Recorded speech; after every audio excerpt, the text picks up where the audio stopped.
LPNTV 시청자 여러분 안녕하십니까? 그만을 보도하는 아바타 아나운서 전우입니다.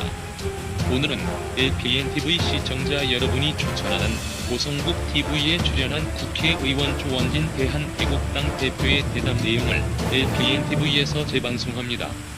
그럼 고성국 TV 연결하겠습니다. 조원진 대표님 온다고 미리 열심히 들어와서 많이들 기다리고 계신 것 같습니다. 그래. 인사하시죠. 반갑습니다. 예, 오랜만입니다. 지금 2,300명 지금 시청 중이십니다. 자, 공지를 해서 많이 들어오실 건데. 그래요. 예. 여기 지금 저희가 조금 전에 그 이종건 실장과의 그 대담에서 그 한국당 그 김병준 비대위 출범 이 얘기를 마지막에 다뤘거든요. 예. 예. 그 어떻게 평가하십니까? 남의 당 얘기라서 하시기에 좀 그러신가요? 제가 얘기 계속 조금 하고, 가운데로 들어오실래요? 계속 얘기하고 있으니까. 네네. 말씀하시죠. 지금 그 선에서 대강 봉합하고 가는 거 아니냐. 지금 국민들이 바라는 그런 완전한 소위 말하는 변화. 이거는 힘들게 생겼다. 결국 노선을 약간 좌측으로 가는 선에서 정리될 거다. 이렇게 보고 있죠. 약간의 좌클릭 정도밖에는 기대할 게 없다. 지금 저한당은 다른 문제가 아니고 네. 인적 문제잖아요. 안에 있는 사람들의 문제다. 그 인식 자체를 이 상황이 왜 이렇게 됐고 지방선거가 이렇게 보수의 국민들이 등을 돌리고 있느냐. 네. 이거는 이제 좌파나 중도가 등을 돌린 그 이상으로 보수가 이제 등을 돌려보지 않습니까? 그러면은 그거의 근본적인 이제 원인이 뭔가 이게 제일 중요한데 네. 그 원인점을 못 찾고 있다. 그냥 좌로 조금 더 좌로 가면 되는가 보다 이런 생각인데 대표님 좀 가르쳐 주시죠. 원인이 뭐예요? 기본 인물들의 문제죠. 기본 인물. 아무튼 이 당을 깨고 나갔지 않습니까? 그 이제 소위 말해 그러고 또 복당을 했는데 또 복당한 사람들이 어제 보니까 상임위원장도 많이 맡았어요. 왜냐하면 그래요. 제가 그 전에 얘기했다시피 자기의 어떤 그런 부분에 상당히 매몰되어 있는 사람이 많다. 그럼 벗어나야 되는데 벗어난다는 게 뭡니까? 자기 내려놔야 되잖아요. 그래요. 예. 이제 국민들은 보기 싫은 거예요. 그러면 이 탄핵의 이 과정에서 과연 이 사람들 탄핵 소추를 올린 것이 맞느냐? 국민들 맞지 않다고 보는 거예요. 일반 좌파 그런 분들은 모르지만 보수 국민들은 지금 이제 10한 8개월 되는데 도대체 나온 게 뭐냐? 박근혜 대통령이 뭘 잘못해서 탄핵됐느냐? 이런 관점들이 이제 탄핵을 했는 사람들한테 도리어 묻는 거예요. 도대체 너네가 탄핵 소추를 통과시켰는데 소위 말하는 탄핵파들이잖아요. 도대체 그러면 지금 1년 8개월 지난 지금 시점에서 도대체 너가 탄핵했는 이유가 뭐냐. 하나라도 돼보라는 거 아니야. 하나도 될 수가 없잖아요. 대통령의 탄핵의 요건은 딱 정해져 있잖아요. 그런데 그 요건이 하나도 맞지 않는데 너가 탄핵시켰기 때문에 거기에 대한 책임은 져야 된다. 그런데 너가 소위 말하는 국민들 표현이고 뻔뻔하게 다시 돌아와가지고 상임위원장이나 맡고 그냥 인물 한 사람들 세워가지고 대강 봉합하고 가자. 그리고 말 나오면은 아마 소위 친이 비박 이런 사람들은 죽을 때까지 아마 친박 얘기할 거예요. 내가 죽은 것도 친박 때문에 죽었다 이럴 거야. 다음 총선이 1개월 남아 있잖아요. 네. 총선 떨어지면 또 그럴 거예요. 공천 떨어져도 친박 때문에 떨어졌다. 총선 떨어져도 친박 때문에 떨어졌다. 그걸 뛰어넘어야 돼. 정치하는 사람은 그걸 뛰어넘어야 된다고요. 그걸 뛰어넘는 그런 용기가 좀 필요한데 지금 자유한국당 내에서 그런 용기를 가진 사람이 있느냐? 저는 거의 없다고 보는 거죠. 예. 저희 대표님 제가 이거 마셨더니 고성국이 혼자서 음료수 마시라고 그러고 큰 말씀 하셔가지고 좋은 거 마시고 이거는 물 마시고 사실 물이 제일 좋은데. 예, 물이 제일 좋은 거예요. 이건 이제 이틀 된 겁니다. 네, 하여튼 지금 말씀하신 대로 이 탄핵의 강을 우리가 건너지 못하고 있어요. 자꾸 한 발짝 앞으로 내밀었다가 다시 두 발짝 뒤로 후퇴하고 있는 이런 형국이고, 그러다 보니까 보수 우파 국민들이 죄진 거 있습니까? 맨날 이렇게 헛발질이나 하는 당을 언제까지나 기다려줘야 돼요. 그러니까 다들 이제 등 돌리는 건데, 마침내 한국당 지지율이 정의당 지지율보다 못할 상황까지 와버렸어요. 지금 문제는 네. 용기가 없다. 지금 첫째는 탄핵의 요건이 안 되는 죄 없는 대통령을 탄핵해버렸다. 그것도 보수가 네. 앞장서서 김무성, 유승민 두 사람이 앞장서서 했다. 이게 첫 번째고. 그래요. 그럼 이걸 되돌려야 되잖아요. 그러면 두 번째는 지금 더불어민주당이 지금까지 올 상황에서 네. 노무현 대통령부터 김대중 대통령도 마찬가지고 찢어졌다가 합쳤다가 뭐 여러 가지 과정을 겪었어요. 그래서 더불어민주당이 왔는데 이게 야당의 생태잖아요. 너무 잘 아시잖아요. 야당은 이 노선이 다르고 생각이 다르면 갈라지는 겁니다. 그렇지. 갈라졌다가 그 국회 안에서는 정책 연대를 해요. 노선은 다르지만 정책적인 부분은 크게 차이가 없기 때문에 정책 연대를 한다고. 그 다음에 그게 더 발전하면은 소위 말하는 연합공천을 하는 거예요. 연합공천. 네. 그러고 대통령 후보 상황이 되면은 단일 후보를 내든 뭐 이런 상황이 가요. 네. 이것이 이제 지금 자유한국당은 아직도 여당의 프리미엄을 못 벗어났다. 그러면 과감하게 이제 야당이다 이렇게 보는 거죠. 야당이면은 야당답게 좀 정치를 해야 되는데 야당다운 정치를 못 하고 있다. 이 더불어민주당이 지금 상황을 보면 뭐 더불어민주당이 잘한 것도 없지만은 그들은 지속적인 노선 투쟁을 하고 있고 그렇죠. 그 노선 투쟁에서 인물 투쟁도 했어요. 사실은 내세웠다가 없어지고 내세웠다 없어지고 이런 인물 투쟁까지 하다가 결국은 하나로 뭉쳤어요. 요 근래만 하더라도 뭐 안철수 문재인 투쟁을 했지 않습니까? 네. 그러다가 또 갈라졌어요. 그래요. 근데 결국은 이 노선 투쟁과 사람 투쟁, 인물 투쟁 이 두 가지를 가지고 우리가 해본 노선 투쟁은 정책까지 다 포함하는 겁니다. 과연 그렇게 할 수 있는 자한당의 능력이 되느냐? 그것을 심각하게 생각하고 있느냐? 저는 그렇지 않다고 보고 있어서 결국은 제 생각에는 싸워라. 더 싸워서 확실하게 성과 패를 갈라라. 어정쩡하게 하면 다음 총선 때 다 죽는다. 그러니까 그 박근혜 정부 때 그 친박에서 당권 그 서청원 후보 내고 비박 반박에서 김무성 후보 내고 해서 그 전당대회 했던 적이 있잖아요. 그때 서청원 후보가 지금도 서청원 의원이 섭섭해하는 게 친박에서 안 밀어줬다 전폭적으로. 그래서 지금도 좀 섭섭해하고 있어요. 근데 어쨌든 그때 굉장히 치열하게 전당대회를 했는데 지금 우리 대표님 말씀하시는 그 노선 투쟁이 그때 있었습니까? 아니면은 치열은 했지만 노선 투쟁은 없었다고. 노선 투쟁이 없었죠. 노선 투쟁은 없었다. 그게 문제인 거예요. 그러니까 지금 제가 말씀드린 게 이 노선 투쟁을 해야 될 토양들이 돼 있느냐.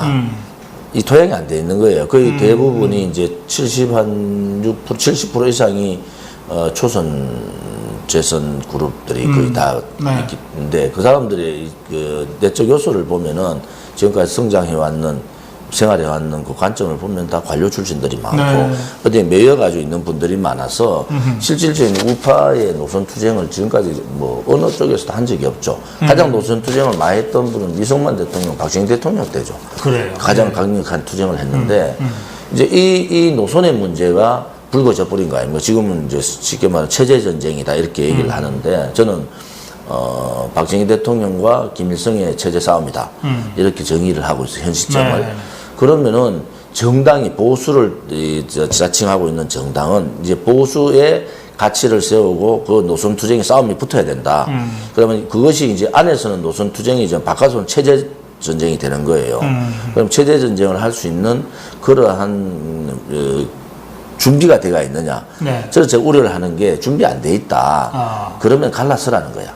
그렇지 않으면은 이게 국민들이 저 사람들이 노선 투쟁을 한다든지 체제 투쟁을 하는 것이 아니고 소위 말하는 친박 비박 간에 이 붕당 투쟁을 하고 있다.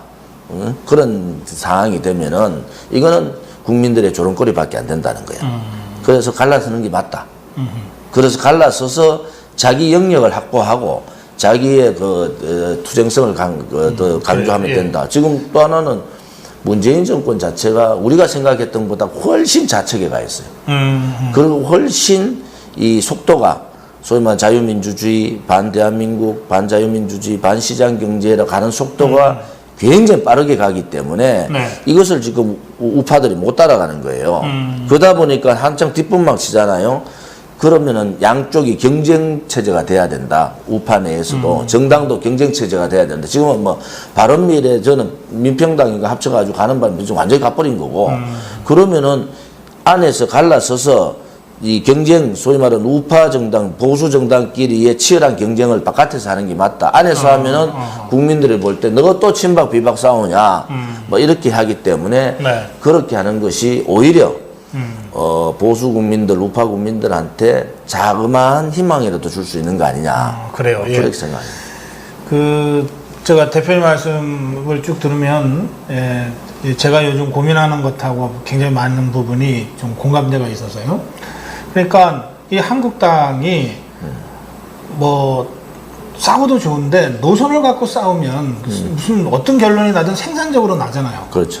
근데 전부 이 지금 복당파들은 무슨 말만 나오면 친박 세력 때문에 못하겠다 이러고 자꾸 친박 대 반박 이 구도로 뭘 규정을 해버리니까 그 지방선거가 예. 소위 말하는 그런 부분에 대한 심판을 받은 거 아니에요. 그럼 심판을 받았으면은 본인들이 왜 심판을 받았느냐 네. 반성하고 근본 해결부터 가야 되는데 이것을 불씨가 이제 꺼져가는 걸 다시 또 세우는 거야. 계속 앞으로 보세요. 이게 정책 가지고 싸우는 게 아니란 말이야. 거의 국민들 듣기가 싫은 거야. 노선 투쟁도 아니고 체제 투쟁도 아니고 정책 투쟁도 아니고 그야말로 자기들의 이익을 위해서 내가 다음에 공천 이래 누가 비대위원장 되든 누가 당대표 되면 내가 공천 받을 수 있을까 없을까 이게 국민들이 너무 많이 알기 때문에 아 이제는 방법 없다. 그러니까. 너가 좀 이혼해라 이혼해서 나중에 다시 뭐 재개발하는 문제는 다음에 보더라도 이혼하는 것이 맞다 이런. 그러니까 이게 진짜 이게 친박 반박을 하는 순간 이건 유령하고 싸우는 거니까 지금 친박이 도대체 어디냐고요. 예? 친박 있었으면은 뭐 목소리 좀 냈겠지. 근데 다 죽었잖아요. 그러니까 당내에서 뭐 김진태 의원이 노선 투쟁하자고 백날 주장을 해도 노선 투쟁이 안 이루어지는 거예요. 노선 투쟁 개념 자체를 모르는 사람들이 많은데 어떻게 됩니까? 그렇지. 노선 투쟁은 또 진짜 치열하게 공부 안 하면 또 할 수도 없는 거고. 자, 하여튼 그런 앉아서 예.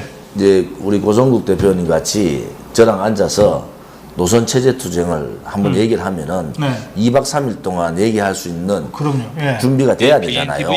근데 뭐 이 개념 자체가 없는데 어떻게 되느냐고. 그래서 제가 정우입니다. 최근에 이런 얘기를 제가 고성국 TV에다가 이제 합니다. 뭐냐면 한국당을 그동안은 어떻게든 좀 뜯어고쳐서 혁신해서 개조해서 창조적 해체를 해서 뭘 좀 해보려고 했는데 아무래도 이거 안 되는 것 같다. 그리고 거기에 쏟을 공이면 차라리 새로 만드는 게 훨씬 쉽겠다. 이렇게까지 제가 생각을 하게 됐습니다. 그래서 오히려 보수의 구심을 정치권 밖에서 새로 만드는 쪽으로 지금 고민을 지금 하게 됐습니다. 제가 이렇게 말씀드리거든요. 그러면서 제가 이렇게 얘기해요. 흔히 이제 정치권에서 인적 쇄신 얘기할 때 보면 뭐 음주운전은 안 돼, 뭐 무슨 개파 막말은 안 돼 이렇게 뭐 안 돼를 쭉 쓰잖아요. 그러면 나머지는 여기만 안 걸리면 된다는 뜻이잖아. 그런 방식으로 하면 안 된다. 정확하게 보셨어요. 이제는 새로운 보수 핵심 가치에 몸을 던질 수 있는 사람, 그리고 그동안에 이 경제활동, 사회활동을 통해서 그 신망과 능력이 입증된 사람, 이런 식으로 몇 가지 되는 기준을 딱 정해놓고 이 기준에 들어가지 않는 사람은 다 안 되라고 해야 된다. 제가 기준을 지금 이 시점에서 소위 이 보수 우파 국민들을 대신할 수 있는, 네. 대변할 수 있는 그 기준이 뭐냐. 네. 이게 되게 중요하잖아요. 그렇죠. 아무튼 첫째는 이 대한민국의 정체성. 정체성. 그게 자유민주주의와 시장경제인데 이 정체성에 충실하냐. 이 자기가 냈는 예를 들어서 법안이라든지 여러 가지 내용을 봤을 때 정체성에 충실하냐. 이게 가장 중요하고. 두 번째는 지금은 왼쪽으로 많이 갔어요. 제가 말하는 좌파, 우리가 한 번도 경험하지 못한 좌파 독재다. 뭐 주사파, 좌파 독재, 이거 상황이, 독재라는 게 그렇잖아요. 권력지고, 돈지고, 언론방송 장악하고, 장기 집권 업무를 가지고 있으면 독재로 가는 그렇지. 겁니다. 예. 그럼 이거는 좌파 독재로 간 거예요. 공견하게 장기 집권 얘기를 하잖아요. 그러면은 이 좌파 독재하고 싸울 수 있는 여러 가지 요건이 필요한데 그것은 첫째 투쟁력이 있어야 된다. 투쟁력. 두째는 용기가 있어야 되고 세 번째 청렴해야 됩니다. 청렴하지 않으면 한 방에 죽습니다. 그렇지. 이 청렴성. 그다음 네 번째는 애국심이 가장 있어야 되는데 이 네 가지를 가지고 있는 인품이 되느냐 이것이 기준이 돼야 돼. 지금까지 살아온 과정은 그렇게 중요하지 않다. 그러면 지금 우파에 제가 바깥에 나와 보니까 굉장히 좋은 분들이 있는 거예요. 네, 네. 또 지금 이 정권에서 탄압을 받은 분들도 굉장히 좋은 분들이 많아요. 자기 목소리 내고 뭐 신뢰를 한 분 얘기하면 고영주 선생 같은 경우 뭐 자기 목소리 하잖아요. 아, 그럼요. 예. 그런 사람들이 모일 수 있어야 된다. 자, 그러면은 이 자한당이 자기 혁신을 하지 못하면은 바깥에서 혁신을 하게 만드는 방법은 뭐냐? 선거를 통해서 자한당을 죽이는 겁니다. 예. 선거를 통해서. 그러면은 국민들이 볼 거예요. 지금 자한당에 제가 아까 처음에 말씀드린 대로 김병준 비대위원장이 갔다는 것은 노선만 조금 바꾸고 그냥 덮어서 가겠다는 건데 이건 안 된다. 그러면 바깥에서 제가 말하는 요건을 가지고 있는 이런 사람들이 충분히 있다고 보고요. 네. 지금까지 바깥에서 목소리를 냈지만은 정치권의 벽 때문에 못 들어간 분들이 있어요. 젊은 사람들도 있고. 그렇죠. 예. 자, 이 사람들을 모으자. 자, 우리는 이런 사람들이 모여서 새로운 정당을 가지고 보수 정당의 개념을 가지고 가겠다. 그러면요.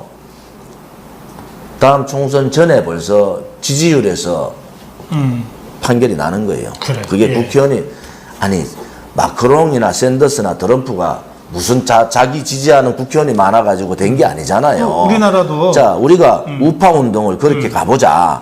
그러면은 저는 욕심이 없기 때문에 뛰어나온 사람 아니에요. 그러니까 그런 우파 운동의 중심이 서서 자한당이 도저히 변화 개혁이 안 되고 우파 국민들을 희롱하는 상황이 되었단 말이에요. 이제 막 보수란 얘기도 하기 힘들 정도의 상황이 갔으면은 스스로 변화 개혁하라고 기대했는데 안 됐다. 지방선거 끝났어도 지금 안 됐잖아요. 그러면 깨는 수밖에 없다. 그러니까 우리나라도 그걸 이게 이제 방법 찾아야 된다. 이 민한당하고 민추협하고 해서 정말 한 달 반 만에 창당한 민추협이 국민의 선택과 지지를 받아서 그렇죠. 제1야당으로 다시 딱 섰던 경험이 있잖아요. 너무 잘하시네요. 지금 보세요. 바깥에 이제 보수 괴멸 상태로 가잖아요. 소위 말하는 보수 괴멸, 내가 미국 기자하고 인터뷰 1시간 했는데 그때 그랬어요. 보수 괴멸이 보수가 괴멸되는 거 아니다. 신미주의자가 다 죽는 거다. 그러면 그 책임이 누가 있느냐? 첫째는 문재인 4.27 판문점선언, 그다음에 6.12 미국 트럼프하고 김정은. 이 문제가 어쩌면은 시그널 어떻게 도냐. 김정은을 인정해 준 것도 있지만 이 좌파 독재 정권을 인정해 줘 버린 거 아니냐. 그러면 도대체 미국의 나라가 뭐냐. 보수 개멸되고 친미주의자들 다 죽고 나면은 그때 미국이 나서봐야 그거는 한반도 벌써 건너간 거다. 그래서 미국이나 지금 이제 두 가지 아닙니까? 한반도 내에서의 중국, 러시아 하고 김정은, 문재인 이 네 개의 시스템이 돌아가면서 미국을 고립화시키고 있고 또 하나는 국내에서는 소위 말하는 트럼프의 이런 잘못된 그 결정 때문에 보수 우파 괴멸이 속도가 엄청나게 빨라질 거예요. 그리고 친미주의자가 다 이제 목소리 못 낸다. 그 다음에 미국이 할 길이 없다는 거래 봐요. 그 다음에 할 수 있는 것은 피를 흘릴 수밖에 없는데 자, 지금 이 시점에서 그러면은 보수 우파를 자처하고 있는 정당이 국제 정세가 이렇게 가고 지금 좌파 독재의 가장 잔악한 상황을 우리가 보고 있는 상황인데 결국은 보수를 자처하는 정당의 한계가 온 거다. 이제는 바꾸자. 알겠어요. 예. 근데 그 점에서 똑같죠. 아, 그러니까. 근데 대표님 이런 얘기를 자유한국당이나 바른미래당의 의원들이나 정치인들하고 좀 하면 대화가 됩니까? 제가 지금 뭐 40명 가까이 만났는데요. 뭐 생각은 같아요. 그런데 이제 그 생각에 깃발을 누가 드느냐 이게 중요하잖아요. 누가 깃발 들었다고 보면은 좀 흠결이 있어. 아하. 그래서 이게는 우리가 생각하는 새로운 우파 정당이 아니다. 만약에 그분들이 나온다 하더라도 국민들이 저 사람 안 돼. 그러면 우파정당 바로 만들어. 똑같이 제2의 자한당 꼴 될 것 같으면 만들 필요 없다. 이거 아니겠어요? 네. 그래서 많은 고민들을 하고 있어요. 지금 안에 내부에서도 어느 선에서 이제 같이 갈 거냐, 깰 거냐. 네. 뭐 안 그러면은, 어차피 제 표현이 그래요. 결국은 낭떠러지에 떨어져서 머리가 박혀봐야 안다. 너가 지금 떨어지면서도 이게 낭떠러지인 줄 모르고 있는데 네. 낭떠러지에 떨어져가지고 머리 박히보는 순간에 알면 늦었잖아요. 아니 6.13에 이 정도 대패하고도 몰라요? 그러니까 그게 위기는 아는데 정신없는 사람. 대책 방안을 모르는 거야. 위기는 아는데 대책 방안이 뭐야? 자기 걸 다 내려놓으면 되잖아요. 그렇지. 네. 제가 삼선이라고. 근데 난 그래 얘기했다. 삼선 의원 다 불출마 선언해라. 삼선 이상. 너가 자한당에 내가 한 명만 더 있었으면 우리 당에 그러면 저도 불출마 선언했을 거야. 이게 내가 그러면 좀 이상한 상황이 전개될 것 같은데. 원외 정당이 돼버리니까. 그 내가 얘기는 그런 상황으로 가면은 국민들이 고개 조금 돌리고 그때 비대위원장을 모셔가지고 그때 이 뭐 노선을 전환시키든 뭐 하는 게 좋겠다. 그 제가 엊그저께 지난주 토요일에요. 젊은 보수들 토론회를 우리가 하고 있거든요. 근데 그 저기 박근영 최고위원인가? 네. 네, 하고 바른정당의 한근영 최고위원하고 바른정당의 당적을 갖고 있는 이선정이라는 여성, 젊은 여성하고 그다음에 지금 당적이 없는 최승호라는 젊은 이 세 명이서 토론을 했어요. 당연히 다르지 생각이. 그런데 토론 과정에서 이게 보수의 핵심 가치를 중심으로 이렇게 수렴이 되더라고요. 한 번 만나서 더구나 카메라 앞에서 1시간 토론해갖고 뭘 의기투합까지 당연히 못하죠. 그런데 자주 해주세요, 자주. 자기들 이런 식의 토론은 처음이라는 거예요. 그래서 저는 그 고성 TV부터 젊은 보수들부터 토론을 시작해야 되겠다. 네, 예? 좋은 정치인들은 서로 빤히 무슨 얘기인지 다 알면서도 자신의 이익을 두드리다 보면 할 말 못하지. 그렇죠. 예?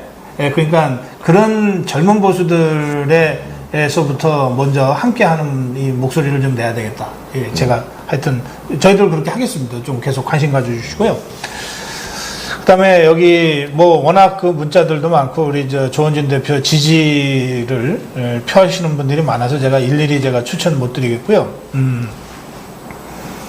문재인 정부에 대해서 좀 한 말씀 해주세요. 이런 문자도 꽤 많이 들어와 문재인 있어요. 정권. 그래서 제가 지금 최근에 문재인 대통령이 한 두 가지 이 조치에 대해서 이제 대표님 의견 좀 여쭤볼게요. 이게 묘하게 어제 수석보좌관 회의에서 나왔대요. 하나는 최저임금 2020년까지 10,000원 올리겠다고 하는 공약 못 지켜서 죄송합니다라고 사과를 했어요. 이게 문재인 대통령이 집권하고 나서 첫 번째 사과예요. 이거를 수석보좌관 회의에서 하더라고요. 두 번째는 기무사 계엄령 관련 문건 모든 보고 관련을 즉각 나한테 제출해라. 이 지시를 했어요. 하여튼 이 두 가지가 어제 대통령이 한 중요한 행동이에요. 어떻게 생각하십니까? 최저임금 문제는 네. 지금 이제 이번에 10.9%, 지난번에 16.4%, 예. 처음에 금액에서부터 29% 정도가 올랐어요. 예. 결국은 이제 서민과 서민이 싸우게 만든 결과가 왔다. 그럼 결국 자들이라는 게 이제 더불어민주당이나 이제 좌파 정권은 그동안 서민을 되게 강조했잖아요. 서민. 박근혜 정부 때도 계속 자기들이 서민을 대변하는 정당이고 박근혜 정권은 재벌을 대변하는 정권이다. 이렇게 계속 했는데 결국 첫 번째 가장 중요한 최저임금 정책을 딱 쓰면서 나타난 것은 뭐냐. 서민과 서민이 싸우는 아주 조그만 식당의 주인하고 식당에서 아르바이트를 한 알바를 하고 있는 사람이 싸우는 상황을 만들었어요. 네. 결국은 이 서민과 서민을 싸우게 했는 의도가 뭐냐 이게 되게 좀 중요하고요. 네. 두 번째는 최저임금에 대해서 공약을 지키지 못했다. 대한민국뿐만 아니라 전 세계의 지도자들이 자기가 공약한 걸 100% 지킬 수 있는 특히 경제정책은 100% 지킬 수가 있습니까? 정책을 썼는데 그 상황이 변화가 오잖아요. 지금같이 한미 FTA 재협상해야 되고 미중 간의 무역 전쟁이 벌어지고 원유값이 올라가고 그죠? 여러 가지 사항들이 좌파 정권이 들어와서 예. 세금 올리고 규제 안 풀어주고 뭐 이렇게 되니까 상황이 환경이 변한 거 아니에요. 그렇죠. 예. 그러면 자기가 하고 싶었던 정책이라도 이 정책을 써서 나라가 망하겠다, 경제가 망하겠다면 빨리 걷어들이는 게 맞잖아요. 그거를 억지로 가가 또 이번에 10.9%를 또 올려요. 아, 네. 이거는 그냥 면피한 거다. 그래서 대통령이 얘기한 거, 그 면피용으로 얘기를 하는구나. 네. 노동계에는 면피하고 그 뒷구절이 또 있잖아요. 뒷구절은 자영업자라든지 피해보는 사람들에 대해서 뭐 여러 가지 대책을 세워야 된다. 그렇지. 예. 그거 다 알고 있단 말이에요.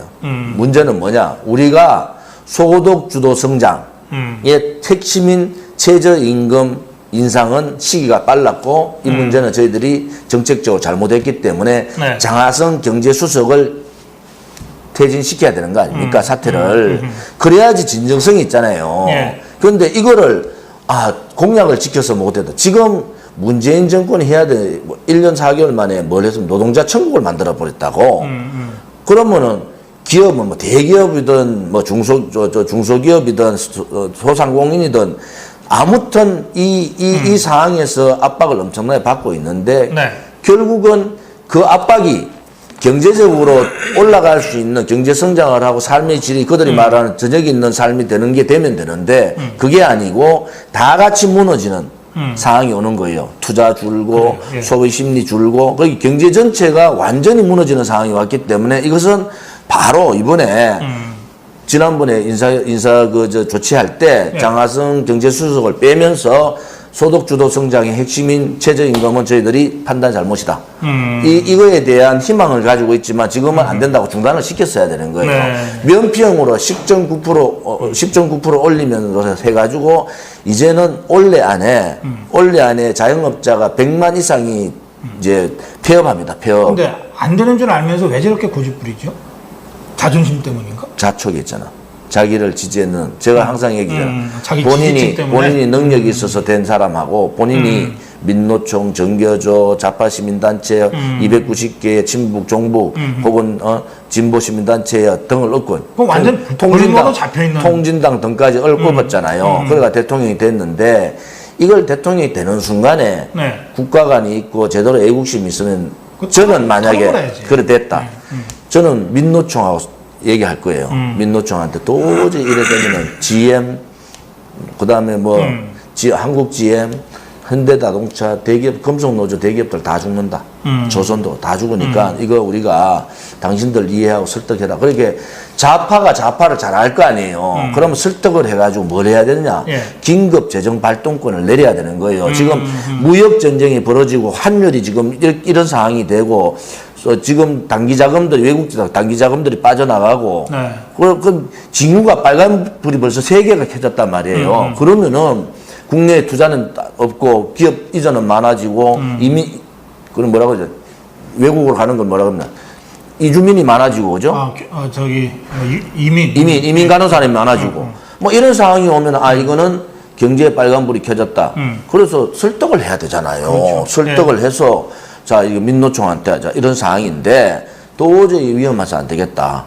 그러니까 우리가 몇 가지 부분은 좀 안 되니까 긴급 재정 발동을 해서 좀 동결을 시키고 가자. 네. 그래 돼야지 좌파들이 장기 집권을 할 수 있는 거지. 지금 이거같이 몰아붙여가지고 우파들 제갈 다 물리고 말 못하게 하고 억압시켜놓고 막 경제정책으로 제가 제일 답답한 게 뭐냐. 경제는요. 경제는 그렇게 해서 정치하고 달라가지고 경제는 막아내는 게 아니지. 문지방이 넘어가면은 못 되돌리는 거예요. 제가 문지방론이라는 게 문지방을 넘어가서 포퓰리즘 정책을 한번 쓰면은 그것을 되돌리면 엄청난 저항이 있는 겁니다. 그렇습니다. 예. 공무원 연금 개혁할 때 그랬잖아요. 맞아요. 그걸 예. 갔던 거를 더 되돌려니까 그 저항이 엄청난 것 같이 이 단추를 잘못 끼웠다. 결국은 지금 14개월, 1년 이제 한 3개월 됐나? 네. 그래 됐는데 결국 이제 저들이 얘기하는 소득주도 성장 실패, 혁신 성장 실패. 그럼 뭘 가지고 성장하겠다는 거예요? 빨리 전환해야지. 우리가 이 상황에서 우리가 이 소위 말하는 경제 이론에도 없는 좌파학자들의 이론을 가지고 해봤더니 안 되더라. 근데 거기서 이 사람들이 지금 뭐라고 그러냐면 이명박 박근혜 정권이 국간에 돈만 모아놓고 제때 못 써서 문제다 이러고 있잖아요. 저는 그쪽에 정책의장이나 누구든지 간에 저하고 토론을 하면 했으면 좋겠어요. 이게 그냥 다 풀어놓고 자 경제정책 하나만 가지고 얘기하자. 그럼 박근혜 정부의 경제정책, 지금 문재인 정권의 경제정책을 놔놓고 하나하나 한번 얘기하자. 해보자. 원전, 또 다음 최저임금, 근로시간 52시간 단축, 성과급 폐지, 전체 중요한 10가지를 놓고 그쪽에 최고의 경제전문가 나와라. 한번 토론해보자. 그래 한번 붙어봐야 돼요. 글쎄 말이에요. 그래야지 그 사람들이 도대체 국민들이 뭘 생각하는지를 알 거 아니에요. 근데 대표님 그런 거 있잖아요. 이명박 박근혜 정권 때는 그런 걸 뭐 KBS나 MBC가 무슨 심야 토론, 100분 토론에서도 그런 거 비슷하게는 해줬거든. 그치. 요새는 왜 그런 게 없죠? 그리고 소득 지금 최저임금이 대통령이 사과하는 상황이 되면은 최저임금에 대한 무제한 토론을 한 붙어야 되잖아요. 그러면 해야지. 최재성 소상공인인 대표 나와라. 그다음에 최승재. 최승재 노동자 대표 나와라. 예. 그다음에 여기에 대해서 예를 들어 조원진이가 관심이 조원진이도 나오고 그러니까 그런 그 나와라 해서 언론에서 계속해서 토론을 했는데. 붙어 보면은 왜 본인들이 최선이라고 보는 거예요. 본인들의 반대하는 부분은 다 악으로 보기 때문에 악과의 대화를 안 하는 겁니다. 이건 토론 대상이 아니다. 토론 대상이 아니라 보는 거예요. 우리가 다 결론 내렸고 우리가 다 가는 길로 갈 테니까 그렇지. 너가 국정농단하고 뭐 이래 붙여가지고 너 국정농단 적폐 세력들이 어디 감히 TV에 나와서 토론하냐 이상해요. 그런 생각이야. 그러니까 담론 구조가 지금 자꾸 없어지는 거예요. 그렇게 안 해도 언론 방송이 장악돼가 있는데 그래 안 해도 자기들 하고 싶은 대로 다 언론 방송 내주는데 왜 굳이 이 자기들이 잘못한 걸 드러내 가지고 언론 방송에서 토론을 붙입니까? 근데 국민한테 사과를 해야지. 고성국 대표 같은 고성국 이 TV가 그래서 중요한 거예요. 사실. 이게 길이 없다니까 진짜로. 글쎄 말이에요. 예. 아니 근데 제가 오늘 제가 그 얘기 했어요. 다 뭐 좋다 뭐. 근데 왜 사과를 수석 보좌관들 모아놓고 하냐. 자기가 공약 못 지킨 게 잘못됐다고 사과하는 거면 공약 약속은 A4 용지 들고 또 나와서 해야 되니까 부끄러운 거지. 아 그런가? 아니 박근혜 정권 때 그런 식의 박근혜 대통령 보좌관들 앞에서 뭔가 하는 거를 유체이탈화법이라고 하면서 얼마나 비난했냐. 올해 안에 100만 자영업자가 물러납니다. 폐업을 해요. 네. 자 그러면은 100만 자영업자가 폐업하면요 4분의 1이 폐업하는 거예요. 그러네. 이게 나라가 망한 거잖아요. 그런데 수석 보좌관 불러놔놓고 별로 제3자 합법이 그거 아닙니까? 그렇지. 노동계에 대해서 내가 공약을 못 지켜서 죄송합니다. 그러놓고는 여기에 대해서는 대책을 세워달라. 이거 완전히 제3자 결정권이 대통령이 가지고 있는데 왜 제3자 합법을 쓰냐고. 네. 하여튼 그 점에서는 점점 상황이 심각해져 갈 거다. 그 기무사 문구는 어떻게 보세요? 기무사 전부 나한테 갖고 오라고 국회의원들은 다 알아요. 기무사 이 내용의 위수령 부분을 쭉 보면 뭐라고 나왔느냐. 예. 지금 촛불 집회 부분하고 태극기 집회를 분리해놨어요. 거기 이제 1,400만 뭐 얼마 돼 1,200만 얼마 1,500만 뭐 1,200만 연인은 이래 나왔다고. 여기는 뭐 18회하고 여기는 14회하고 여기는 따지고 보면은 이거를 동일 숫자로 따지면 태극기 집회가 많다는 결론이 나와요. 그래요. 예. 그런데 이제 그 당시 언론 방송도 잘못된 게 나온 거 아닙니까? 기무사의 판단을 보면 여기는 1,400 얼마고 여기는 1,200 얼마인데 여기는 18회고 여기는 14회야. 이걸 균형적으로 맞춰보니까 태극기 집회 인원이 많은 거야. 첫째 하나, 그게 하나 이번에 밝혀졌는데 그 얘기는 또 아무도 안 해. 태극기 집회는 없는 거지. 그 당시 탄핵 당시 없듯이 얘기했는데 예. 지금은 그 문건에 그래 나와 있어요. 네. 두 번째는 이쪽은 문재인 씨가 직접 얘기했거든. 이거 안 되면은 퇴진 안 하면은 혁명이다. 이래 얘기했다고. 그래요. 이쪽은 일부에서 내란 조짐이 있다. 이래 나왔단 말이에요. 네. 그 문구에 다 나와요. 여기에 대해서 어떠한 상황이든지 간에 북한의 지금 이 위급한 상황에서 대비를 해야 된다. 이게 문건이에요. 문건이고 그 다음에 여기에 필요성에 대해서는 과거의 여러 가지 계엄령이나 이런 부분에 대해서 국민들의 여러 가지 우려가 있기 때문에 굉장히 신중하게 법적 절차를 밟아서 해야 된다는 문안이 나와 있어요. 그렇죠. 자, 이 부분에 대해서 얘기를 별로 안 해. 그냥 무슨 딱 터트리니까 제가 요즘 언론 방송이 참 한심한 게 네. 4월 27일 날 판문점 하니까 제가 그 무효다 이렇게 했잖아요. 이게 북핵팩이 아니다. 이렇게 무효라 했더니 그날부로 해가지고 이 사람들은 야 이제 종전 협정하고 평화협정하고 통일 가는다 해가지고 막 한 보름 동안을 떠든 거야. 계속 보름 동안 떠들어요. 국민들이 야 이 통일되는가 보다 이런 생각하고 모든 언론 방송 그걸 떠드니까 한 개 빼놓고 야 그러니까 지금 이 문제도 마찬가지잖아요. 네. 이거는 모든 부분에 대해서 북한과 정보 정쟁을 하고 있는 기무사로 봐서는 국내의 문제에 굉장히 예민할 수밖에 없어요. 네. 그러면은 예를 테러가 발생한다 여러 가지 있을 수 있는 게 대해서 준비를 하고 그게 대비해야 된다. 그것도 뭐 이모 의원이 질문을 한 거 아니에요. 네. 거기에 대해서 만들어냈단 말이야.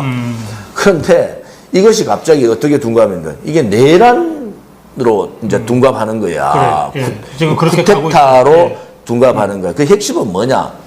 결국은 국정원장 세 사람 집어넣으면서 국정원 무력화 장악해버렸잖아요.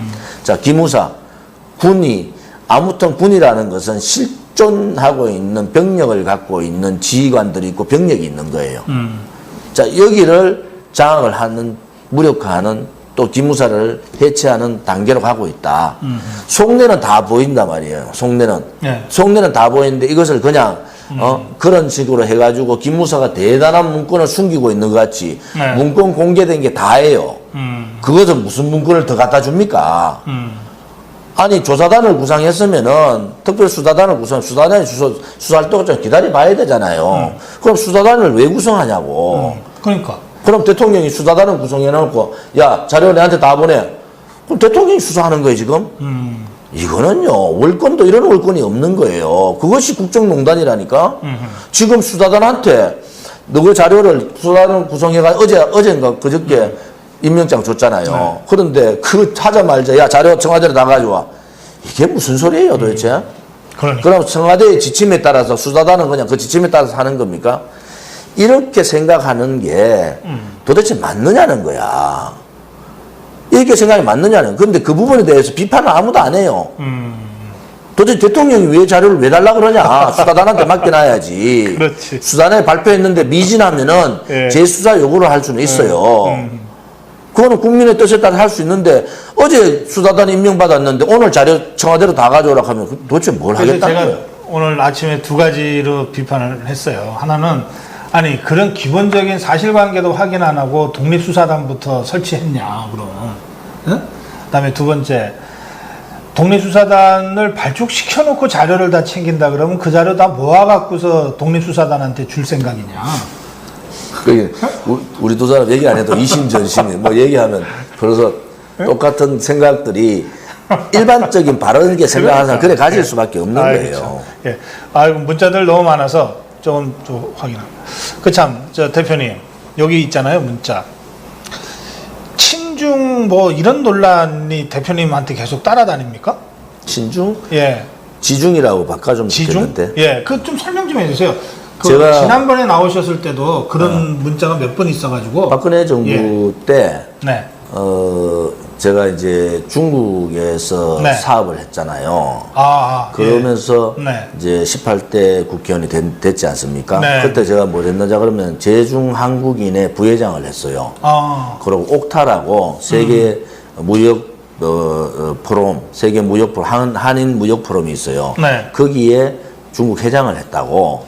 그러니까 이 옥타하고 이런 부분을 이제 활동을 한 거죠. 제가 국회의원 2번 떨어지고 대우에 근무하다가 그만두고 국회의원 떨어지고 이제 중국과 사업을 했는데 그래서 중국에 대해서 많이 알죠. 좀 뭐 저 협상도 중국말로 할 정도를 하니까 그러세요? 사람 앉혀놓고 이제 뭐 경제적인 우리 사업상의 협상하려도 제가 지방 출장 가면 제가 하는데 여기 조진핑이라고 음해하는 사람들이 많습니다. 그래서 문제는 뭐냐? 예. 시진핑 주석을 시진핑을 제가 아마 정치인 중에 제일 많이 만났을 가능성이 있어요. 그래요? 여섯 분 예. 공식적으로 만나는 건데 네, 박근혜 네, 대통령 정부 때 박근혜 대통령이 중국 문제만 있으면 저를 불렀어요. 중국에 뭐 대단히 고위직에 오면은 저를 불러서 네. 같이 배석을 시켰다고. 왜냐 박 대통령이 중국에 대해서는 조은진 의원이 많이 아니까. 네, 네. 그래서 예를 들어 특사 갈 때도 제가 갔고, 네. 그다음에 박근혜 대통령 한중 그 정상회담 할 때도 제가 모시고 네. 갔고, 그것도 특별 수행으로 갔잖아요. 네. 그게 그런 걸 포함해서 한 6번 정도의 의원 교류할 때도 갔고, 이래서 뭐 만났는데, 네. 뭐 지중이 맞죠. 그다음에 문제는 알겠습니다. 지금은 대한민국은요, 저는 그래 봐요. 정치인이 대한민국의 국익, 네. 또 대한민국의 정체성을 만약 침탈한다. 그러면은 중국이 아니라 어떤 나라와도 싸워야 됩니다. 그렇지 않습니까? 그래서 지난번 중국에서 와서 우리 사드 문제 때문에 보복할 때 제가 분명히 얘기했다고. 네. 이 사드 보복 중단해라. 엄청난 대한민국의 저항이 있다. 이렇게 하면은 한중 관계 문제가 엄청나게 심각해진다. 네. 이렇게 얘기했고, 저는 중국 사람들 만나면 당당합니다. 제가 시진핑 그래, 예. 주석하고 만났을 때 보시면은 네. 뭐 거의 고개 안 숙여요. 이 좌파들이 하는 행태하고 다르다고. 사실 이게- 따지고 보면 이게 지금 지중이라고 말씀하시는데 지중파 굳이 따지면 중국을 잘 아는 사람이다. 제가 저보고 한중의원협회의 부회장이라서 자꾸 친중 얘기. 그럼 제가 지금 요즘은 한일의원협회 이사하고 있거든. 그럼 내가 친일인가? 사실 문재인 정부의 대중국 외교가 우리 국민 자존심 굉장히 상하게 만들고 있거든요. 그러니까 중국 가서 그 정도 대접은 제가 가도 받아요. 그런데 그 국가를 대표하는 사람이 품격을 그런 식으로 떨어뜨리가 되겠습니까? 글쎄 말이에요. 아무튼 중국하고 누구를 만나더라도 국가의 이익, 국가의 정체성 네. 이 부분을 지켜야 되는 것이 정치하는 사람이고 국민의 도리다. 그렇지 않고 가서 자기 말 못하고 아부하고 내가 이번에 더불어민주당들 가는 거 보니까 90도 절붙이고 대사라는 사람이 칭송하고 이런 그러니까. 말도 안 되는 짓들을 하고 있잖아요. 그래요. 예. 자, 그리고요. 이제 얘기가 중국 얘기 때문에 꼭 그런 건 아니고 제가 사실은 질문 드리려고 했던 건데 그 핵폐기 문제 있잖아요. 지금 사실상 미국이 트럼프가 핵폐기를 포기한 것처럼 보이기도 하고 좀 걱정이 많거든요. 요미르에 오늘 뭐라고 났느냐. 예. 이렇게 났어요. 네. 트럼프가 폼페오한테 자, 이런 비핵화 협상을 계속할 필요가 있냐. 요미르에 난 게 그거예요. 아하, 그랬더니 폼페오가 시간을 좀 달라. 이렇게 이제 우리 그 민병호 그 박사라고 이 서울대 나오신 분이 네. 그 이제 미국 자료, 일본 자료 이런 걸 잘 검토하는 분이 계신데 네. 그 얘기를 제가 들었는데 네. 결국은 우리가 옳았는 게 제가 이것은 북핵 폐기가 아니다라고 얘기했잖아요. 네. 4월 27일 날. 그런데 결국은 북핵 폐기도 하지 못하고 완전하고 단계적인 비핵화 이렇게 얘기했는데 네. 생각을 김정은이나 중국이나 러시아나 이런 단계적에다가 방점을 뒀어요. 그런데 문재인 주사파 정권만 완전하다가 방점을 뒀다고. 아하. 그럼 결국은 지금 상황이 어떻게 되느냐. 완전하는 물 건너 가버렸어요. 그럼 미국도 이 완전한 건 안 된다. 이제 미국이 이제 깨달은 거야. 도대체 문재인 정권 도대체 뭐야? 자기들한테 완전한 단계적 비핵화라고 얘기했다고. 그렇지. 거의 개런티하다시피. 예. 그 김정은은 시진핑 만나가지고 한 걸음 한 걸음이라고 했다고. 한 걸음 한 걸음. 우리 한글 표현으로 한 걸음 한 걸음이라 했다. 이거는 뭐냐? 전면적인 비핵화 안 하겠다는 거예요. 네. 핵폐기 안 하겠다는 거야. 그러면 중국이 이제 깨달은 게 미국이 깨달은 게 폼페오가 이번에 북한 갔다 와서 영 냉대 당했잖아요. 네. 그러고 편지 한 장 딱 들고 왔다고. 그러니까 폼페오 입장에서도 자기가 주장했던 것이 맞는데 트럼프라는 사람이 아무튼 문재인 얘기했던 안 그러면은 푸틴이 얘기했던 군사훈련 중단까지 시키는 상황이 왔다고. 네. 그리고 이 상황에서 접으면은 다음 네. 11월 달 선거가 이제 그렇지. 박살 나는 거야. 지금 벌써 이번에 러시아 갔다 온 거 해서 그동안 쌓여있던 게 막 그 소위 트럼프 지지자들까지 확 돌아서고 있는 거예요. 예. 그러면은 우리 한국의 입장에서는 어떤 관점으로 봐야 되느냐. 자, 우리 국민들 입장에서는 그러면 도대체 네. 핵 폐기에 핵자도 못 꺼내고 한마디도 한 걸음도 못 갔는데 우리가 지금까지 조치한 건 뭐냐. 네. 자, 다 줘버렸잖아요. 안보 빗장 다 열었잖아요. 그렇지. 첫째, 뭐 군사훈련 중단. 예. 한미 군사훈련 중단이 아니라 한국군의 대규모 군사훈련도 중단했단 그렇죠. 말이에요. 예. 그 다음에 전방부대에 대한 그 시설. 60km 시설 부분, 그 대북 방송 중단했죠. 확성기 철거. 확성이 철거했죠. 그 다음에 김정은이 요구했다는 60km 정찰단, 이것도 지금 가만히 있으면 또 서거 뺄 가능성이 있어요. 그럼 킬체인 다 무력화시켜버린, 방어체제를 무력화시켜버린 거 아닙니까? 그 다음에 북한에 대한 교과서, 수정 벌써 들어가가지고 일반 교과서 쓰고 있죠. 그래요. 자, 그러면 우리가, 그다음 기무사 지금 이 상태 만들어놨지. 네. 자, 도대체 우리가 지금 4월 27일 이후에 뭘 했냐? 북한에 얻을 수 있는 거 하나도 못 얻고, 우리가 줄 거는 군사적인 해체는 다 하고, 그렇지. 다 하고, 우리가 얻은 거는 탁구단 왔다 갔다 하고, 천송월이 왔다 갔다 하고, 가수 왔다 갔다 하고, 농구단 와서 스포츠하고, 이런 상황이 지금 대한민국 정상적인 상황이냐고, 지금 4월 27일 이후에 지금 석 달 가까이 되는데, 이거는 완전히 안보쇼에다가 국민을 희롱한 거 아니에요. 국민 희롱인 거잖아.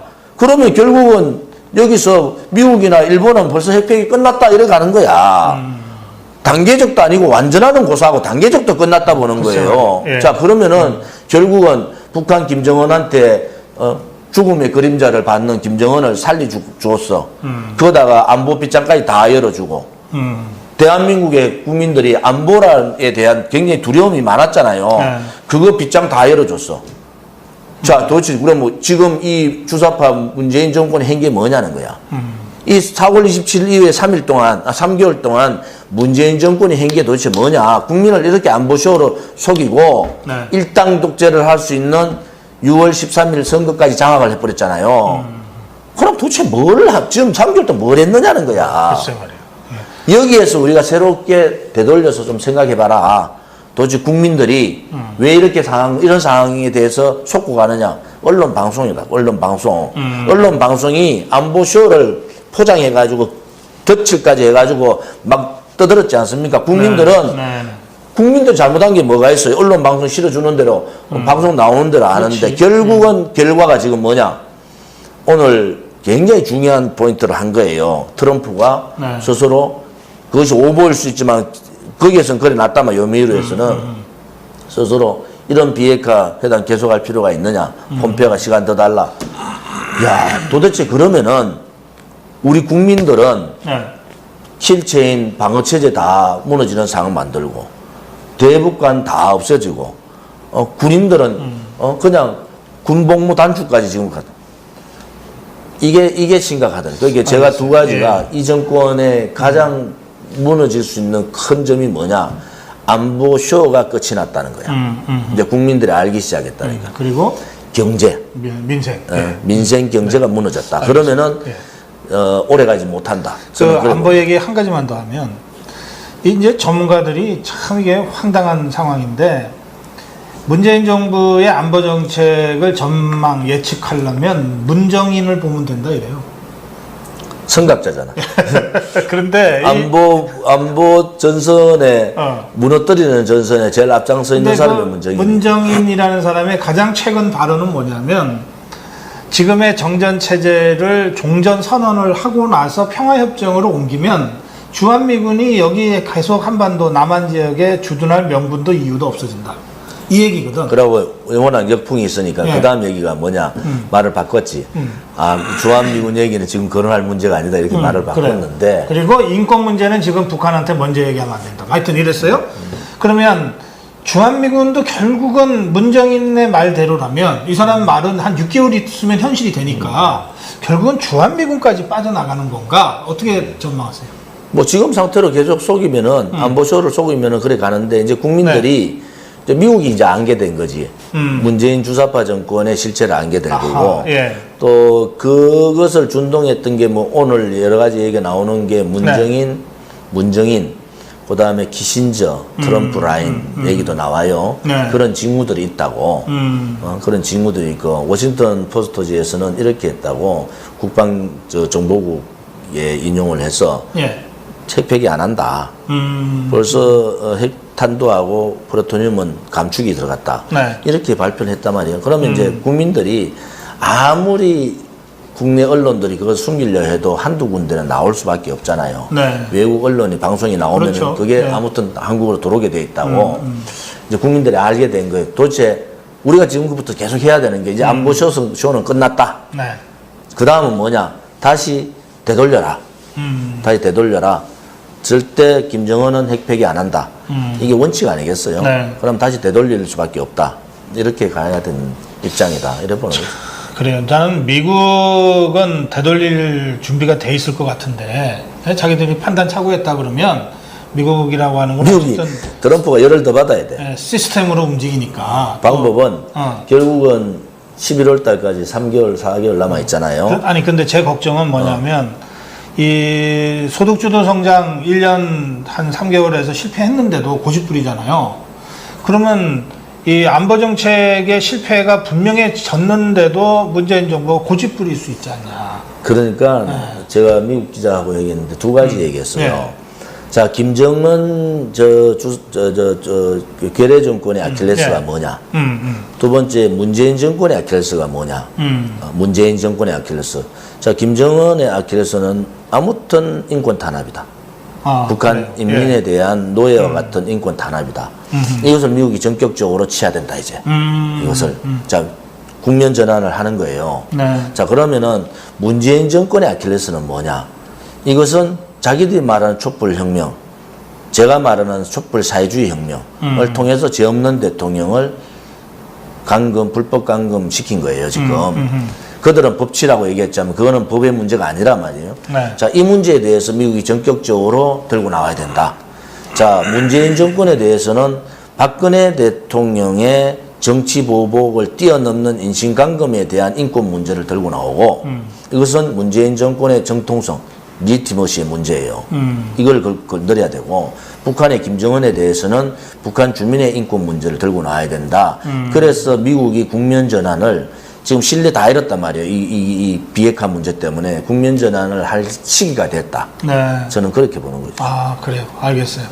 하여튼 이 부분은 이 트럼프 행정부의 입장이 먼저 좀 올바른 방향으로 서야 뭐 우리 보수파와 미국의 주주사회가 좀 연대해서 문재인 정부를 좀 바른 길로 좀 인도하는 하여튼 이런 좀 복잡한 절차를 거쳐야 비로소 조금이라도 바로 잡힐 것 같아요. 트럼프 정부도 네. 정치적인 일정이 있잖아요. 네. 그러니까 이렇게 질질 끌려다니지는 않을 거다. 그래요. 북한한테. 그러면은 뭐 한 달 상간 동안에 더 끌려다니면은 이제 네. 신뢰가 다 무너져 버려요. 그래서 저는 이 보수파 정치인들이 다른 건 몰라도 이런 문제는 좀 더 적극적으로 뭐 의원 얘기도 하고 뭐 좀 이 목소리도 내고 해야 될 것 같은데 너무 이런 부분에 있어서 좀 소극적. 특갈비 못 서게 하니까 자기 돈 내고 갈 사람이 별로 있겠어요. 못 가는 거죠. 하여튼 그래요. 자, 그렇고 그다음에 이제 또 한 가지가 드루킹 문제예요. 지금 특검 뭐 허위범 특검 뭐 저쪽에서 뭐 이사한 그 사무실까지 어쨌든 압수수색까지는 갔어요. 근데 어떻게 전망하세요? 용두삼이라는 얘기예요. 용두삼이. 용두삼이라는 얘기인데 제가 볼 때는 사두절미다. 사두절미. 사두절미. 처음부터 뱀 대가리에 꼬리 끊는 작업이다. 이렇게 보는 거죠. 그것은 왜냐 그러면은 국민 여론을 얻지 못했다. 특검을 하는 거는 맞다고 보여요. 제가 특검 투표하는 안 갔어요. 네. 왜 안 갔느냐? 특검 하고 국정조사 동시에 안 하면 안 된다. 그렇지. 왜? 이 무소불위의 권력, 또 자기들이 하고 싶은 권력이 있는데, 특검이 뭘 어떻게 하겠냐. 특검한테 힘을 실어줄 수 있는 방법은 국정조사를 통해서 특검 조사 대상자를 텔레비에 나오게 하는 겁니다. 텔레비에 나와서 그 말을 다시 뒤집으면은 위증죄로 걸리잖아요. 그렇지. 예. 그러니까 뒤집지 못하도록 만들어 놓고 특검이 수사를 하는 거예요. 그런데 이 한 바퀴가 빠져버렸어. 그래서 제가 사두절미다. 네. 처음부터 뱀의 대가리였고 다음에는 꽁지를 자르는 작업이다. 아무튼 뭐 제가 볼 때는 어느 선까지로 마무리하고 끝난다. 그래서 그것은 뭐 드루킹 사건이라는 것은 다음 정권이 보수 정권이 들어오면은 다시 밝힐 수밖에 없는 그런 사건이 아니냐. 그래서 허위범 특검 쪽에다가도 제가 얘기하고 싶은 게 이것은 지금의 요 시점의 문제가 아니다. 당신들이 특검을 맡았는 한도 내에서는 있는 걸 다 해라. 그렇지 네. 않으면은 당신 또 당한다. 그게 선례가 있었단 말이에요. 그렇지. 그러니까 특검이라는 게 뭐야? 이 사실에 대한 모든 것을 증거 위주로 또 성역 없이 모든 조사를 하고 그것이 청와대까지 가면은 청와대 조사 요구를 해야 된다. 네. 그렇지 않고 이거 얼버무리면요. 조만간에 허위범 특검에 대한 또 다른 특검이 들어와야 된다. 맞아요. 이게 되게 지금의 이 적폐청산이라고 부르졌던 이 세력들이 국민들한테 가르쳐 준 거예요. 지금까지는 그래도 정치권에서 나름대로의 탕평을 요구를 했지만 이제는 그렇지 않게 되는 거예요. 이제는 어떤 사건이 있으면 그 사건에 대해서 미진하다 그러면 또다시 재조사를 할 수밖에 없는 네. 구도를 만들어버렸지 않습니까? 그래서 허위범 특검이 성역 없이 증거 위주로 신속하게 하고 본인이 한계가 있으면은 국회에 요청을 해야 된다. 네. 저는 이제 뭐 대표님 말씀대로 이 드루킹 특검 논의가 나올 때부터 통상적으로는 이 검찰 수사 지켜보고 경찰 검찰 수사 지켜보고 미진하면 특검, 그것도 미진하면 국정조사 이렇지만 이 사안의 심각성을 감안해서 국정조사와 특검을 동시에 추진해야 된다 이렇게 처음부터 주장했어요. 그러니까 그게 맞는. 근데 이제 결국은 그게 안 됐는데 제가 왜 안 됐을까? 또 앞으로는 그러면 국정조사 가능성이 있을까? 저 별로 높게 안 보게 됐어요. 이유가 이런 것 같아요. 우선 드루킹은 지금까지 드러난 사실만 놓고 보더라도 이 일당들이 2017년 5월 9일 대선 전후한 활동이 아니라 2016년 10월부터 매크로를 돌렸다는 거잖아요. 그럼. 이것은 박근혜 대통령 탄핵 과정에 탄핵이 들어온 거죠. 개입한 거예요. 이게 이제 문건 그렇잖아요. 숫자도 나온다고. 예, 그러면 요 당시에 어떤 문건을 어떻게 했다고 그렇죠? 숫자까지 예, 나온다고. 그럼 무슨 얘기가 되는가 하면 박근혜 전 대통령 탄핵 과정에 이 드루킹 일당들의 여론 조작으로 완전히 정말 이 못된 사람 만들어 놓고 못난 사람 만들어 놓고 그걸 기정사실로 해놓고 탄핵으로 돌입한 거 아니에요. 그럴 때 앞장섰던 사람들이 지금의 김성태 권한대행, 장제현 수석대변인 이런 사람들이 김무성. 김무성. 그러니까 아니 바른정당 띄운 건 띄운 거고 그건 뭐 더 말할 것도 없지만 그 국회 탄핵 의결이 12월 9일 날인가 있었는데 12월 6일하고 7일 이틀 동안 청문을 했잖아요.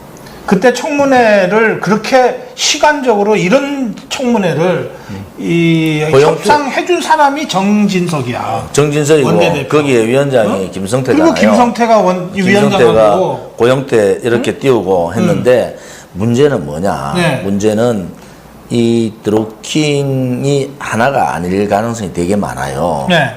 제가 특검에 기대를 못 한다는 게 이 킹크랩이나 이런 부분들이 네. 드루킹이 사용했던 부분들이 과연 어느 몇 군데 연결해서 사용했느냐 이게 되게 중요한 문제예요. 네. 첫째 이게 하나 있고 두 번째는 자, 이 박근혜 대통령의 탄핵 소추를 할 때 그때 분위기가 어땠냐 국회에서 예.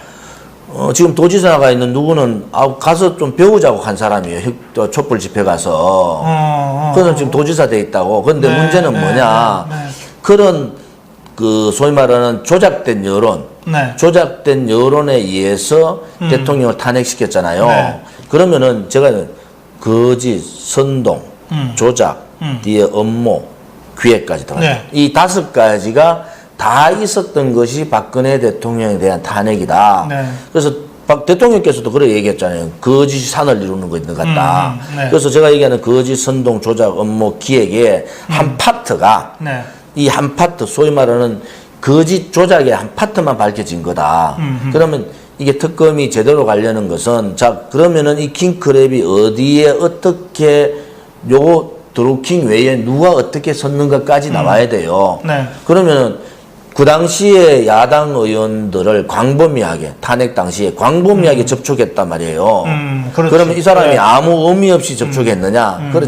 그렇지 않아요? 김, 또 다른 누구, 막, 광범위하게 접촉을 했고, 국회를 지지달듯이 왔다 갔다 한 거예요. 네.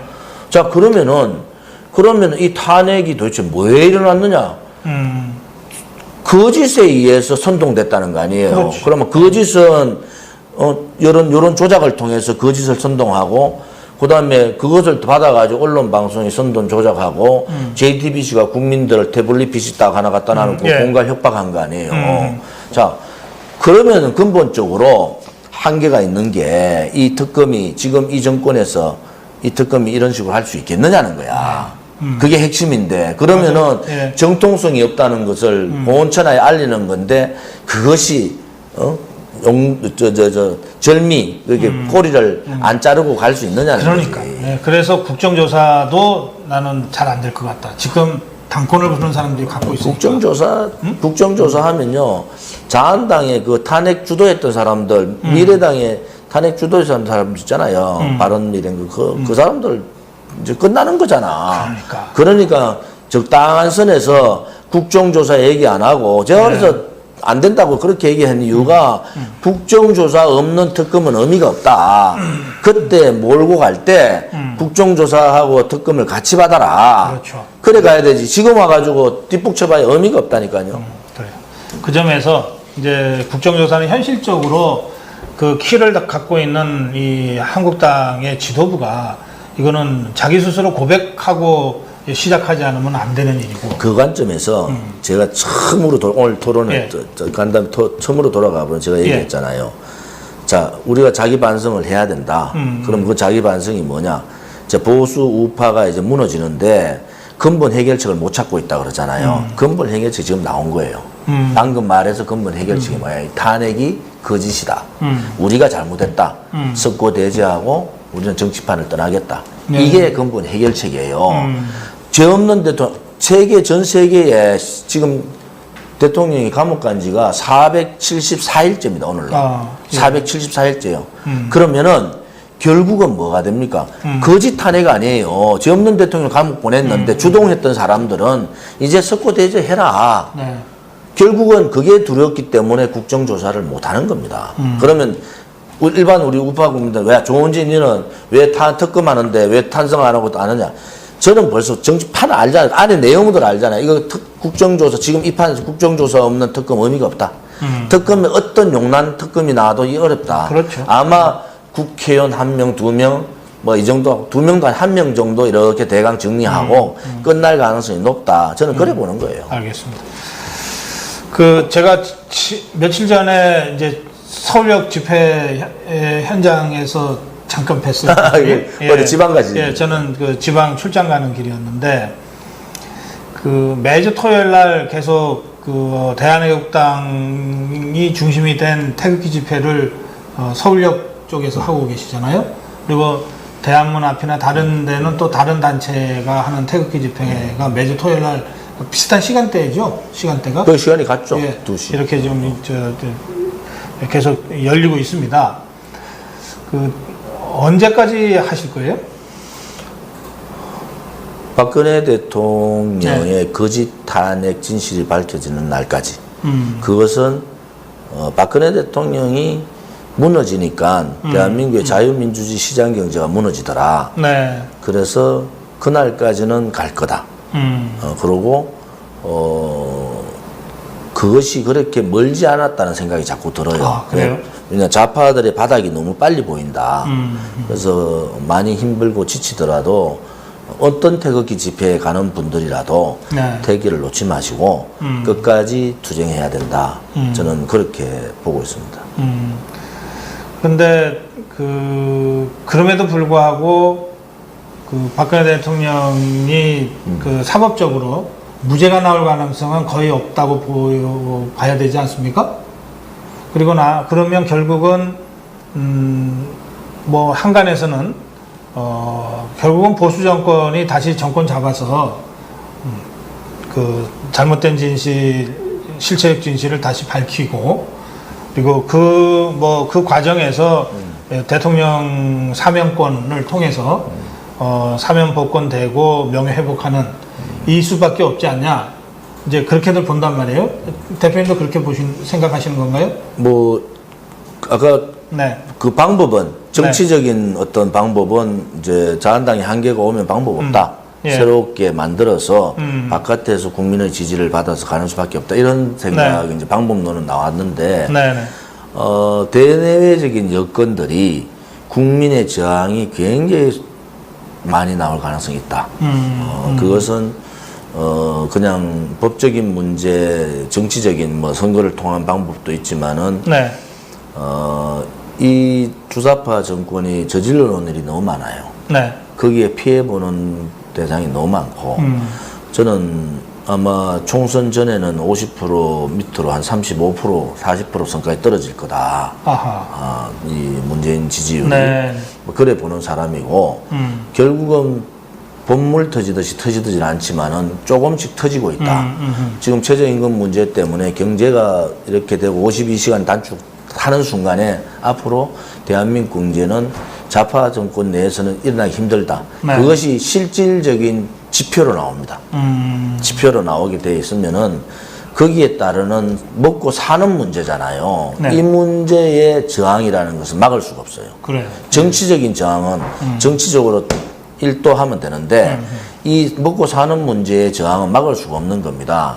저는 그렇게 보고 있고, 또 좌파들이 왜 저렇게 급할까라는 생각도 갖고 있어요. 네. 그것은 이번에 일당 독재의 지방선거 일당 독재 상을 만들듯이 일당 국회를 만들 작업을 할 거다. 그래서 자기들이 가고자 하는 헌법 개정을 가면은 예. 이거는 장기 집권 업무가 아니고 장기 집권의 헌법에 의한 장기 집권이 가는 거예요. 그렇지. 자, 자기들은 그렇게 노리고 있는 거. 헌법적 장기 집권. 자, 그래서 정치적으로 할 수 있는 건 해보자. 자한당한테도 계속 경고를 주는 거예요. 그러니까 사실은 이번 6.13 선거처럼만 나오면 200석 더 하죠. 200도 하죠. 네. 220석 나온다 하는데. 그러면 바로 개헌 가죠. 개헌 바로 가면은 사회주의 개헌이 가는 거예요. 예. 그런데 우리를 바깥에서 이렇게 올바른 소리하고 터키 들고 자한당을 얘기하고 문재인 정권 퇴진을 얘기하고 막 계속 하잖아요. 예. 이런 불씨들이 살아야 된다. 그래야지 이 불씨가 불같이 일어나서 천만이 모이는 겁니다. 네. 그래서 우리 대한애국당은 100만 다건 작업이 들어갔고, 최소한도로 50만 명의 터키 집회 인원이 모이도록 지금 전국에서 서명대 작업을 하고 있단 말이에요. 네. 그러면은 저는 다른 지역, 다른 뭐 대한문이나 뭐 어디든 태극기 집회하는 분들의 이 순수한 애국심만 보자. 네. 바깥에 뭐 복잡한 거 많아요. 그런 거 볼 필요도 없어요. 예. 내용을 잘 모르기 때문에 그렇다. 예를 들어서 그런 순수함만 보면은 언젠가는 뭉친다. 언젠가는 뭉치고 또 언젠가는 이 바깥의 새로운 정치 세력의 상당한 지원 세력이 될 수 있다. 저는 그렇게 보는 거죠. 알겠습니다. 저는 사실은 2020년 4월 총선, 이제 21개월 남은 이 4월 총선은 다시 보수파가 다수파가 될 거다라고 제가 예측합니다. 하는데 그 이유는 지금 우리 대표님 말씀하신 대로 안보와 경제 이 두 축에서 그 누수가 이미 시작됐어요. 이건 어떻게 막을 수 없는 막을 수가 문제예요. 없죠. 막을 수가 거기에다가 이제 우리 국회의원들은 알 거예요. 또 이게 정부 기관에 있는 사람들은 야 정권 바뀌고 1년밖에 안 됐는데 이렇게 세상이 험악해졌나. 근데 일반 서민들은 사실은 잘 모르잖아요. 그냥 뭐 신문을 보고 방송을 봐도 적폐청산에서 누가 됐다더라, 뭐 감옥 갔다더라, 뭐 장관, 차관 지냈던 사람들이니까 자기 얘기가 아니에요. 근데 제가 6.13 선거 끝나고 나서 한 달, 지금 제가 전국을 이렇게 다녀보면요. 이제 정말 피부는 느낌. 자기 일이 된 거죠. 예, 자기 일이 되는 거야. 지역에서. 예. 그래서 거기서 오는 후폭풍이 굉장히 심하다. 그런데 그 더불어민주당은 사실은 영남 지역 같으면은 언제 부산에서 울산에서 시의회 다수파가 된 적이 있습니까? 이거 또 앞으로 된다는 보장도 없어요. 그러니까 자기들 이때 뭔가를 해야 되는 거야. 굉장히 급해요. 그래서 생기는 정말 웃지 못할 이 해프닝들이 많습니다. 그런 것들이 나는 국민들한테 어쨌든 이게 세상이 바뀐다면 이렇게 되겠구나 라고 하는 그 교훈을 계속 주고 있다고 생각해요. 그래서 저는 이제 제가 사실은 바깥에 탈당하고 나올 때 제가 정명 그 당시 총장이 저보고 묻더라고. 네. 혹시 바깥에 그 보수 인사들 중에 아는 사람 있냐고. 그 내가 한 명도 없어요. 제가 그냥 들었는 사람은 조갑재 선생 잠깐 듣고 그다음에 서정갑 대령 신문 나오니 그 정도 들은 거지. 제가 직접적으로 만난 사람이 없다고 해서 깜짝 놀라더라고. 아니, 그런데 어떻게 그거 나왔느냐. 요즘 생각하면은 뭐 무슨 말을 하셨는지 제가 알겠어요. 알겠는데 이제 내려놔야 됩니다. 내려놓고 준비해야 됩니다. 준비. 보수 우파의 이 소위 말하는 혁명의 준비를 해야 된다. 우리가 혁명이라는 건 총칼 들고 하는 혁명이 아닙니다. 네. 여건이 갖춰 점점 가고 있다. 그러면은 바깥에 지금까지 정치적인 벽에 의해서 관성에 의해서 돌아갔던 정치판을 깨야 됩니다. 그렇지. 이제 국회의원 112명 저는 의미가 없다고 봐요. 오히려 그 국회의원보다도 바깥에 있는 올바른 생각을 가지고 있는 10명이 더 중요하다. 그래서 조금 이렇게 서로 간에 문제가 있더라도 이거는 덮을 건 덮어주고 이제 대비해야 된다. 준비하자. 그리고 새로운 정당을 만드는데 두려울 거 없어요. 만들면 되는 겁니다. 그리고 이제 야당이에요. 야당은 야당답게 해야 된단 말이에요. 거리 투쟁도 하고 목소리도 내고 저항할 건 저항하고 이렇게 야당다운 모습을 보여야지 되죠. 이쪽은 벌써 왼쪽으로 완전히 가 있는데 다음 선거에 중도 보수 없습니다 이거. 그런데 지금 자한당은 또다시 크릭을 자로 가겠다는 거야. 이거는 완전히 방향을 잘못 가고 있는 거예요.